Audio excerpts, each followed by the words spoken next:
আরসালনাকা ইল্লা রাহমাতাল লিল আলামিন। হিসাব ফাইনাল হয়ে গেল। আমরা আজকে আল্লাহকে চিনে গেলাম। আল্লাহ হলো রাব্বুল আলামিন। আমরা এই মাত্র নবীকে চিনে গেলাম। আমার নবী হলো রাহমাতাল লিল আলামিন। আমার আল্লাহ বলেন আল্লাযী খালাকা সাবআ সামাওয়াতিন তিবাকা। আমার বন্ধু দুনিয়ার মধ্যে হাসবে, আমি আল্লাহ ওই জায়গার মধ্যে খুঁটিবিহীন একটা আসমান বানায় দিয়েছি। আমার আল্লাহ রাব্বুল আলামিন কোরআনে বলেছেন ওয়া জাআলনান নাহারা মাআশা। দুনিয়াতে চলবে মানুষ, এই জন্য ওই আসমানের মধ্যে আমি আল্লাহ একটা সূর্য দিয়া বান্দাগুলোরে চলার মতন উপকরণ করে দিয়েছি।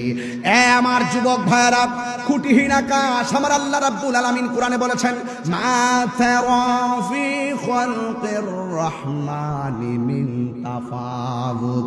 তোমরা দেখো না আসমানের মধ্যে কোনো ত্রুটি নাই। ফারজিল বাসার, আবার তাকায়া দেখো। কাররাতাইন, বারবার তাকায়া দেখো। আসমানের মধ্যে কোনো ধরনের ত্রুটি নাই। নজর বারবার ফিরে আসবে। আমার নবী দুনিয়াতে যাবে, আমি আল্লাহ গাছ গাছালি দিয়া পৃথিবীটারে সবুজ করে সাজাইয়া দিয়েছি। আমার নবী দুনিয়ার মধ্যে যাবে, আমি আল্লাহ রাব্বুল আলামিন আসমানটার ভিতরে কোটি কোটি কুরুট কুরুট তারকা দিয়া জার বাতি লাগাইয়া দিছি। জোরে জোরে কি সুবহানাল্লাহ বলা যাবে না? নবীরে পাইয়া খুশি না বেজার? নবীর স্লোগানে যাদের মহান, নবীর অপমানে কাঁদে না যদি, নবীর অপমানে কাঁদে না যার মন, মুসলিম নই মুনাফিক তুই রাসূলের দুশমন। আপনারা দেখেন না মাঝে মাঝে বিশ্বের যে কোনো প্রান্তে যখন কোরআনের বিরুদ্ধে কেউ কথা বলে, তাহিরি খানকায় তসবিহ জপে না, রাজপথে নেমে পড়ে। যখন কেউ নবীর বিরুদ্ধে কথা বলে, তাহিরি ঘরে বসে থাকে না, রাজপথে নেমে পড়ে। হ্যাঁ, আপনার সাথে আমার অসঙ্গতি হতেই পারে, হবে, স্বাভাবিক। ইখতিলাফ থাকবে, ইমামদের মাঝে ইখতিলাফ ছিল, কিন্তু ওই ইখতিলাফের সমাধান হয়েছে শালীনতার মাধ্যমে। আর আমার মাঝে যে উলামায়ে কেন্দ্রে ইখতিলাফ, একজন আর একজনের শত্রু মনে করে। কথা বলেন ঠিক না বেঠিক? আসুন বসুন, কথা বলুন, হয়তো আমাকে বুঝিয়ে নেন, আর না হয় আপনারা বুঝে আসেন। এর উপর আর কোন কথা আছে নওগাঁর জমিনে? এর উপর এর চাইতে সুন্দর কথা কি আর আছে? নাই।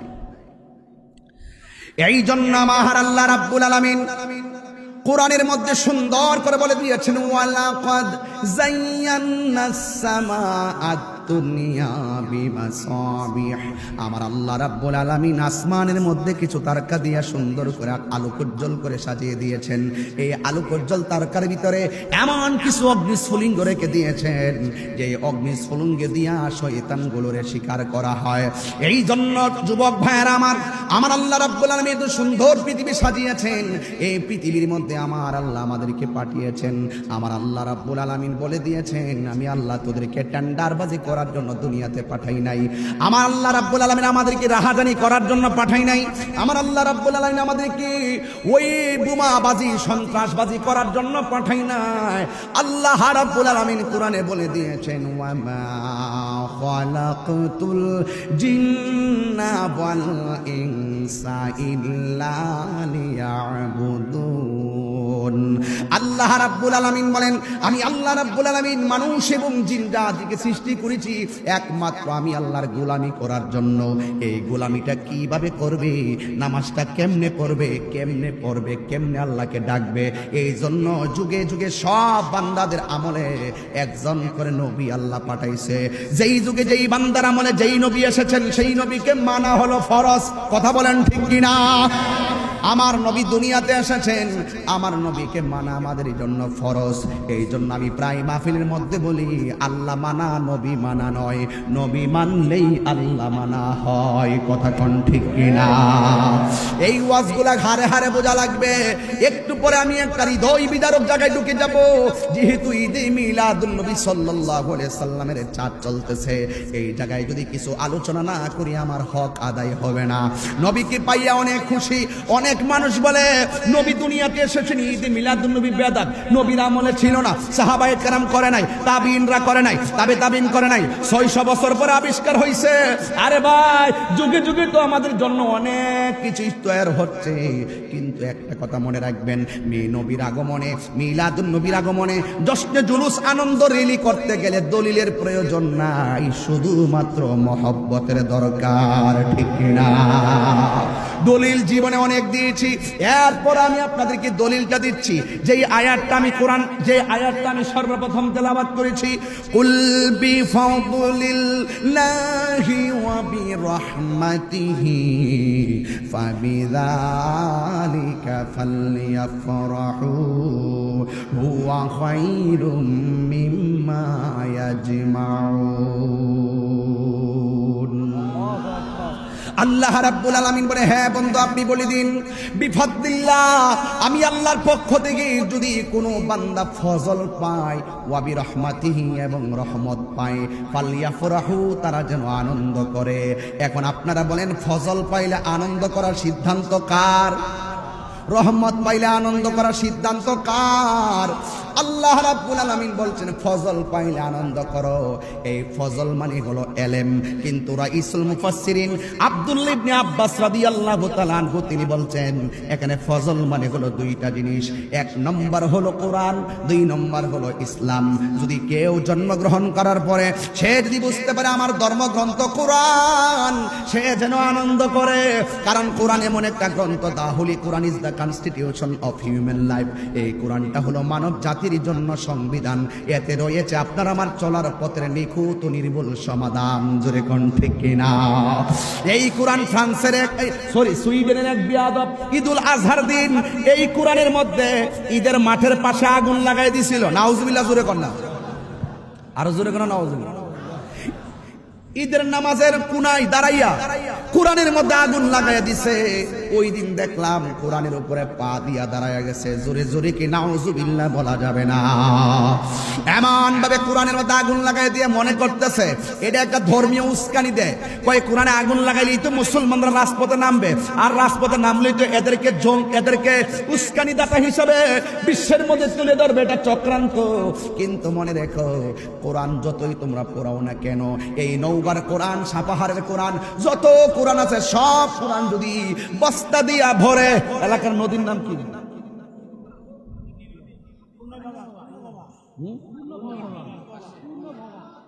পূর্ণভবা, পূর্ণভবা। সব কোরআন যদি পূর্ণভবার ওই নদীর মধ্যে বস্তা ভরে যদি ফেলে দেন, এই কোরআনের কি একটা ইঞ্চি ক্ষতি হবে? ক্ষতি হবে? কেন হবে না? আল্লাহ বলছেন ইন্না নাহনু নাযালনা যিকরা ওয়া ইন্না লাহু লাহাফিজুন। আল্লাহ রাব্বুল আলামিন বলেন নিশ্চয়ই আমি আল্লাহ। জবানটা খুলে বলো আল্লাহ। সবাই কোরআন নিয়ে জ্বালাইয়া দিলে কোরআনের কোনো অসুবিধা হবে? কোরআন হেফাজতের মালিক কে? এই কোরআনে কোনো সন্দেহ আছে? যালিকাল কিতাবু লা রাইবা ফীহি হুদাল লিল মুত্তাকিন।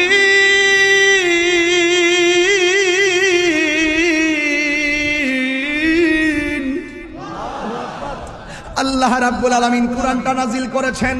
এ মুসলমান, ঘরের তক্তার মধ্যে কোরআন পড়ে ময়লা হয়ে থাকে, কিন্তু কোরআন পড়ে না।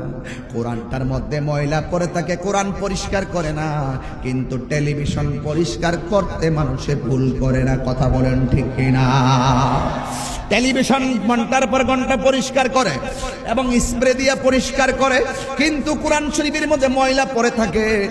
এরপর কোরআন শরীফটা পরিষ্কার করে না। যে ঘরে কোরআন আছে কিন্তু কোরআনের আদর্শ নাই, এই ঘরের মধ্যে কোনোদিন শান্তি আসতে পারে না। এই জন্য আল্লাহ রাব্বুল আলামিন যুগে যুগে মানুষের হেদায়েতের জন্য নবী রাসূলগণকে দুনিয়াতে পাঠিয়েছেন।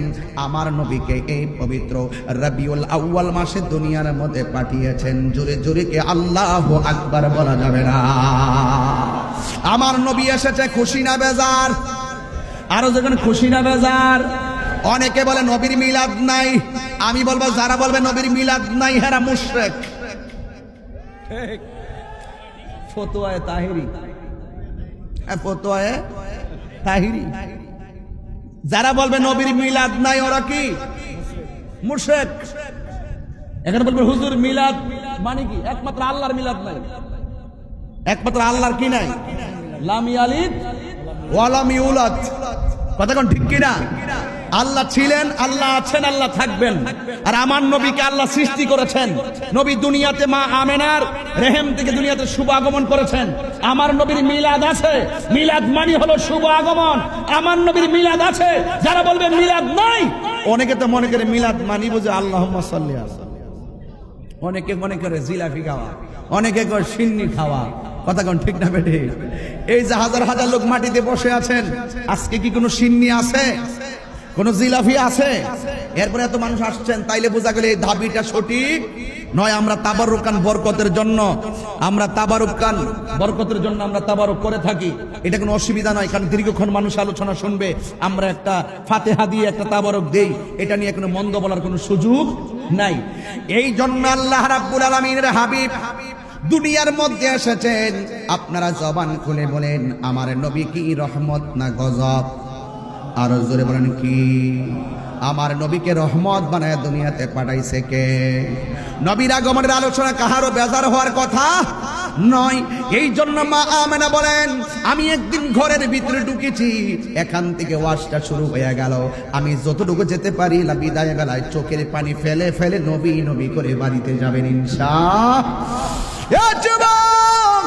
মা আমেনা বলে, আমি একদিন ঘরের ভিতরে ঢুকেছি, ঢোকার পরে আমি দেখলাম আমার ঘরের ভিতরে কোনো লাইট নাই, কোনো আলো নাই, কিন্তু বিনা লাইটে আমার ঘরটা হঠাৎ করে আলোকিত হয়ে আছে। আমি মনে মনে ভাবতেছি, I thinking about this position. আমি এই অবস্থাটা দেখে একটু চিন্তা করছি, এত সুন্দর ঘর কিন্তু ঘরের ভিতরে বাতি নাই, হঠাৎ করে ঘরটা আলোকিত হয়ে আছে কেন?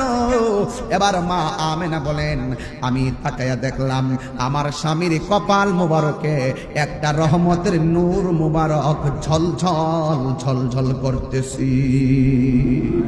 স্বামী যদি ভালো কাপড় চোপড় পরে, স্ত্রীর কাছে কি ভালো লাগে না খারাপ লাগে? স্ত্রী যদি ভালো কাপড় চোপড় পরে, স্বামীর কাছে কি ভালো লাগে না খারাপ লাগে? আজকে তো কিছু সামাজিক কথা না বললে হয় না। আজকে আমার দেশের বউয়েরা ম্যাক্সিমাম নিজের স্বামীর জন্য সাজে না, খালাতো বোনে ভাইয়ের জন্য সাজতে ভুল করে না। কথা বলেন ঠিক কিনা? ঠিক আছে কিনা? বুঝছেন না? মনোযোগ দেন বাবা। স্বামীর জন্য সাজতে হবে, পরপুরুষকে দেখানোর জন্য সাজা যাবে না। ঠিক কিনা বলেন? এবার মা আমেনা বলেন, আমি দেখছি আমার ঘরের ভেতরে কোনো লাইট নাই, কিন্তু বিনা লাইটে ঘরটা আলোকিত হয়ে আছে। আমি দেখলাম আমার স্বামীর কপাল মোবারকে একটা রহমতের নূর মোবারক ঝলঝল ঝলঝল করে। আমার স্বামীর অনেক সুন্দর লাগতেছে। স্ত্রী যখন রাতের বেলা দেখে স্বামী সুন্দর, আর স্বামী যখন দেখে স্ত্রীর শরীরের মধ্যে সুন্দর করে সেন্ট দিয়া রাখছে, সুন্দর করে চেহারাটা সাজগুজো করে লিপস্টিক দিয়া রাখছে, কিন্তু স্বামীর কাছে একটা ভালো লাগে। এটাই নিয়ম, প্রত্যেকটা স্ত্রী রাতের বেলা সাজুগুজু করে থাকবেন স্বামীর জন্য, গায়ের মধ্যে সুন্দর করে পারফিউম দিয়ে রাখবেন স্বামীর জন্য, স্বামীর জন্য ঘরের ভিতরে। এও আবার এইগুলো বাহিরে দেওয়া যাবে? বাহিরে দেওয়া যাবে না। স্বামীর জন্য আপনি সাজতে পারেন। এবার মা আমেনা বলেন, আমি আমার স্বামীর কপালে এত সুন্দর নূরের ঝলক দেখে আমি আর বরদাস্ত করতে পারি নাই। আমার মনটা স্বামীর প্রতি দুর্বল হয়ে গেল। আমি আমার স্বামীকে জড়াইয়া ধরেছি, জড়াইয়া দইরা ওই নূর মুবারকের মধ্যে আমি একটা চুমা দিয়েছি। চুমা দেওয়ার পরে আমি রাতের বেলা ঘুম গিয়েছি।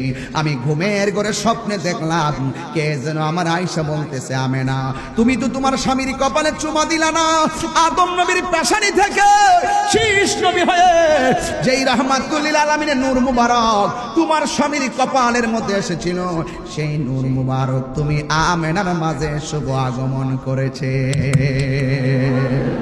মা আমেনা বলে, আমি পরের সময় ঘুমাইলাম, মাসটা যাইতে দেরি হয় নাই। আমি স্বপ্নে দেখলাম মাথার চুলগুলো কুকুরানো কুকুরানো, দাড়িগুলো কুকুরানো, এমন একজন লোক আমার ঘরের মধ্যে আসছে। আমি জিজ্ঞাসা করলাম, আপনি কে, আমার ঘরের মধ্যে এসেছেন? তিনি বলতেছেন, আমার চিনো না, আমি হইলাম হযরতে আদম ও সফিউল্লাহ। কেন এসেছেন? কই আপনার মাঝে রাহমাতুল লিল আলামিনের শুভ আগমন হয়েছে। রাহমাতুল লিল আলামিনের মা হতে যাচ্ছেন। আল্লাহ রাব্বুল আলামিন আমাদেরকে সেই নবীর নূর মুবারককে স্বাগত জানাইতে পাঠাইছে। সুবহানাল্লাহ, জোরে কোন না কেন? আজকে সারা বাংলাদেশে গৌসিয়া কমিটি বাংলাদেশ থেকে শুরু করে সবাই স্বাগত রেলি করছে। আমার নবী 12 তারিখে এসেছেন, কিন্তু আগে থেকে স্বাগত রেলি, এই রেলিটা শিখাইছেন আমার আল্লাহ। জোরে কোন ঠিক কিনা? আদম আলাইহিস সালামকে পাঠাইলেন। আদম আলাইহিস সালাম এসে নবীর শুভ সংবাদ দিয়ে গেলেন। এরপরে আশ্চর্য একটা খবর, আর একটা পয়গম্বর আসলেন। মা আমেনা বলেন, আপনি কেন আমার ঘরের মধ্যে এসেছেন? এবার লোকটা ডাক দিয়ে কয়, আমেনা, আমার চিনেননি আমি কে? আমি হইলাম দুনিয়ার এমন একজন পয়গম্বর যার মরণ হয়েছে কিন্তু গোসল হয় নাই, যার মরণ হয়েছে কিন্তু গায়ের মধ্যে কাফন লাগানো হয় নাই, যার মরণ হয়েছে যারা জানাজা হয় নাই, যার মরণ হয়েছে তারা কবর হয় নাই। জোরে কি আল্লাহু আকবার বলা যাবে না? ডাক দিয়া বলে, আপনি কে? যার মরণ হয়েছে, কাফন হয় নাই, দাফন হয় নাই, জানাজা হয় নাই, কোনো কিছু হয় নাই, আপনি আবার কে? এবার তিনি ডাক দিয়ে, কে আমার চিনো না? আমি হইলাম হযরতে ইদ্রিস আলাইহিস সালাম। কেন এসেছেন? ভাই আপনার মাঝে রাহমাতুল লিল আলামিনের নূর মুবারক এসেছে, আমরা স্বাগত জানাইবার জন্য এসেছি। মা আমেনা বলে, এইভাবে আমি একের পর এক সংবাদগুলো পাইতেছি, পাইতে পাইতে পাইতে পাইতে আর আমি অপেক্ষা করলাম কখন আমি নবীর চেহারা মুবারক দেখব, কখন আমি নবীর চেহারা মুবারক দেখব, আমি আমার রাহমাতুল লিল আলামিনের চেহারা মুবারক কখন দেখব। এমন ভাবে একদিন রাতের বেলায় মা আমেনা চিন্তায় পড়ে গেলেন। শুধু খবর পাইতেছি, খবর পাইতে পাইতে 10 মাস হয়ে গেল, কিন্তু আমি রাহমাতুল লিল আলামিনের চেহারা তো দেখতে পারতেছি না। কিন্তু হঠাৎ করে নিজের মাঝে একটা পেরেশানি এসে গিয়েছে। যেই মাত্র পেরেশানি এসেছে, তখন ওনার স্বামী হযরতে আব্দুল্লাহ রাদিয়াল্লাহু তাআলা আনহু দুনিয়ার মধ্যে ছিল না। আজকে বড় আফসোস লাগে, অনেকে ইউটিউবের মধ্যে ওয়াজ করে আর বড় বড় গলা ফাটায়া কয় নবীর আব্বা আম্মা নাকি জাহান্নামী। শুনেন নাই গলা? শুনেন, শুনেন, বহুত শুনেন। আরে নবী দুনিয়াতে আসার আগে যদি নবীর আব্বা আম্মা দুনিয়া থেকে চলে দিয়ে থাকে, কিন্তু হযরত আব্দুল্লাহ রাদিয়াল্লাহু তাআলা আনহু এক হানিফ, এক আল্লাহকে বিশ্বাস করতেন। কথা বলেন ঠিক না বেঠে? এগুলো বলবেন না, এগুলো বলে জাতিকে বিভ্রান্ত করবেন, আর ইসলাম তারে খেলার তামাশা বানায়েন। এই ইউটিউব আইসা, এই টিকটক মৌলবী কিছু বাইরিছে, এই টিকটক মৌলবীরা যখন টুকটাক কথা সমাজে ফেস লাগা, এদেরকে ঠিকঠাক করবার লাগে তাহিরি হুঙ্কার দিয়ে কথা বলে। এইগুলো অনেকের কাছে কষ্টের কারণ হয়ে যায়। নবীর আব্বা আম্মা নাকি জাহান্নামী ছিল, আর তাইনে জান্নাতি হয়ে যাবে। এগুলো বলবেন না, এগুলো বলবেন না, এগুলো বললে নবীকে পাবেন না, এগুলো বললে ঈমান থাকবে না, এগুলো বললে আপনি বেঈমান হয়ে মারা যাবেন। আমি কারো নাম বলবো না, কিন্তু এই কথাগুলো অবান্তর কথা, এই কথাগুলো অযৌক্তিক কথা, এই কথাগুলো ঈমান ধ্বংসকারী কথা। কথা বলেন ঠিক না বেঠি? এবার মা মেরে, আমার স্বামী দুনিয়াতে নাই, আমি একা ঘরের ভিতরে। এই এলাকার ভিতরে অনেক মা যখন প্রেগন্যান্সি হয়, ব্যথা যখন উঠে যায়, তখন ঘরের ভিতরে মানুষ না থাকলে টেনশন করে। কিন্তু হযরতে আমেনা রাদিয়াল্লাহু তাআলা আনহু চিন্তায় পড়ে গেলেন, কিন্তু এখন আমি কি করব? চিন্তা করতে দেরি, হঠাৎ করে তাকায়া দেখেন আসমান থেকে একটা পাখি আমেনার ঘরের ভিতরে পাখাগুলো ছেড়ে ছেড়ে মা আমেনার গায়ের ভিতরে একটা টাচ করে দিলেন। এই পাখির রংটা হলো সবুজ। পাখির রং কি? সবুজ রঙের একটা পাখি। আমরা জানি এই সাপাহার এলাকার গাছের ডালের পাখির ডানা হলো 2টা। মা আমেনা বলেন, আমি যখন পেরেশানিতে পড়ে গেলাম, আমি হঠাৎ করে তাকায় দেখলাম আল্লাহর পক্ষ থেকে আসমানি পয়গম্বর যেমন করে আমাকে সংবাদ দিতেছে, আমি দেখলাম ওই সময় আমার ঘরে একটা আসমানি পাখি এসেছে। এই পাখির ডানা 2টা ছিল না, এই পাখির ডানা ছিল একটা। এক ডানা নিয়ে আমার শরীরের মধ্যে টাচ করেছে, সাথে সাথে আমার পেরেশানি দূর হয়ে গেছে। আল্লাহু আকবার। পেরেশানি দূর হয়ে গেছে। ইন দি মিন টাইমে আমি দেখলাম আমার ঘরের চতুর্পাশে 4টা পর্দা লেগে গেছে। এই পর্দাগুলো দুনিয়ার দোকানের কাপড়ের পর্দা না, আমার আল্লাহ রাব্বুল আলামিন কুদরতি জান্নাতি নূরের পর্দা দিয়ে আমি আমিনাকে ঘরের ভিতরে ঢেকে দিয়েছে। আমি দেখেছি যেন আসমান থেকে চাঁদগুলা খুলে খুলে আমার ঘরের চতুর্পাশে যার বাতি লেগে যাচ্ছে। আল্লাহু আকবার কন্যা কেন? ঠিক এমন ভাবে আমি দেখলাম একটা মহিলা, এত সুন্দর মহিলা আমার জিন্দগি তো আমি দেখি নাই। জিজ্ঞাস করে তুমি কে? কই আমার চিনেন না। আমি কইলাম আদম নবীর স্ত্রী, আমার নাম হইল হযরত হাওয়া। এই পৃথিবীতে অনেক মহিলা আছে, পৃথিবীর মধ্যে সবচাইতে সুন্দরী মহিলার নাম মা হাওয়া। আর আজকে আমার দেশে লাখ সুন্দরী কইতাম নি, এই বলবো কি সুন্দরী, লাখ সুন্দরী প্রতিযোগিতাতে মেরিল সুন্দরী। আমার দেশের মেয়েদেরকে একটা স্টেজের মধ্যে উঠা, এমাদা কাপড় লম্বা কইরা ফইরা ফিরা, উষা হাই হিল লাগায়া লাগায়া কোমর দুলে দুলে হাইটা সামনে যায়, আবার পিছে আসে।